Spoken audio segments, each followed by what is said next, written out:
I'm Spindle and this is a 1988 BMW E30 M3. BMW M3 is often thought to be one of the most successful race cars ever produced. It's been used in lots of different series. The client has asked us to build this as a tribute to a DTM car, so it is going to be pretty much a race car but will still be street legal. Came to me as a rolling shell. The rear subframe was already on there. That has been fitted with E36 compact rear trailing arms. This widens the track at the back end, which we want to improve handling, and they've also been strengthened along with the diff that was already on there. The suspension was fitted already. We are going to be swapping this out for KW competition coilovers because we do want it sitting as low as possible, and running gear was fitted, so it has an engine and gearbox already fitted into it. Although there is no wiring or any plumbing, that is all being left to us. I'll give you a walk around the car to show you what has already been done and a little bit on what is going to be done. So if we take a walk around and see what's going on. The E30 M3 already has some pretty awesome styling to it from the factory, with the extra wide arches front and back. It already has wide skirts down each side, things like that which make it stand out from the others. But we've done a few extra bits going along with the DTM theme. First up, we've got a front bumper which is a replica of the last development style that BMW used in 1992. It is a fiberglass item, so the fit wasn't exactly spot on, so it's had a few bits adapted to fit. Cut quite a few bits, still needs some work, but it's on there. The next thing is on the boot lid. We've got the extra large version of the gurney flap, which was used in the 1992 DTM just as the M3 was coming to the end of its time and was about to be replaced by the E36. So that was the last year literally that the E30 M3 was used. We also have a carbon fibre roof skin on this one.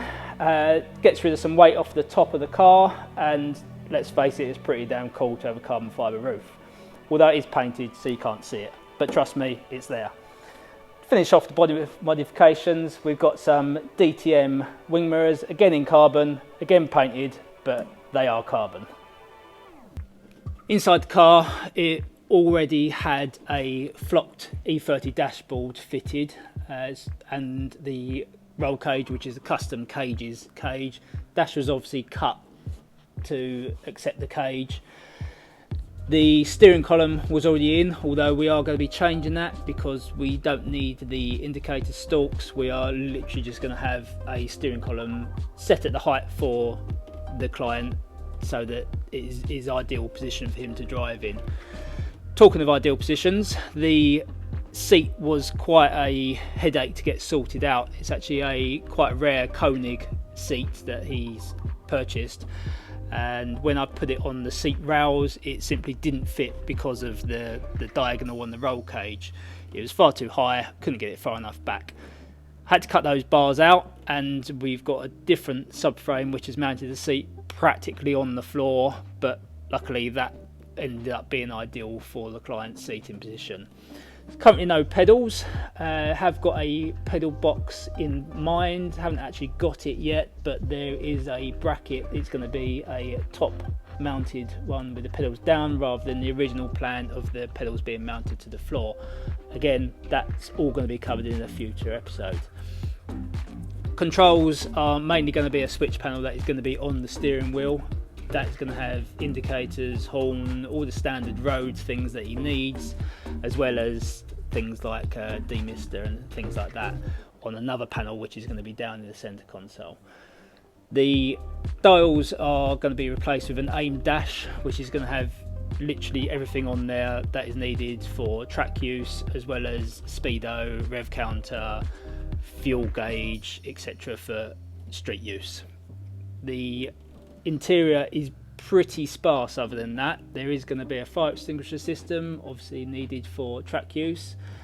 Other than that, there's not going to be much in here. The shifter is an IRP quick shifter.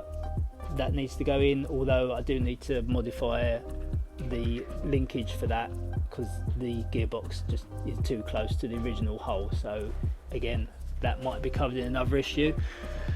Other than that, I think that's pretty much all that's going to be in here. The engine is out of a BMW M3. It is a S65, which is a V8 running just over 400 brake horsepower and 300 foot-pound torque. There's nothing been done modification-wise to the engine itself, purely because it doesn't really need anything in this car. The standard airbox wouldn't fit under the bonnet, so we've got these trumpets which also don't fit under the bonnet, but we are going to make them fit one way or another because they just look pretty cool. So they're going to probably be chopped down, or we'll get another set made up for it. The original radiator that came with the E30 is just not going to be up to scratch with cooling this engine, so we've had Creative Aluminium Fabrications have made a new one for us, which takes up a lot more room but is ideal for what we need. The inlet and outlet for the water is in the correct place for this engine, and it's got to do a much better job basically of keeping it cool. The original breather system used to go into the standard airbox, which obviously has gone, so we're having to deal with a new plan for that. I'm having some parts fabricated that are going to bolt onto the rocker cover, and then there'll be AN fittings similar to these, which are going to route to an oil catch can. That'll be coming off each rocker cover.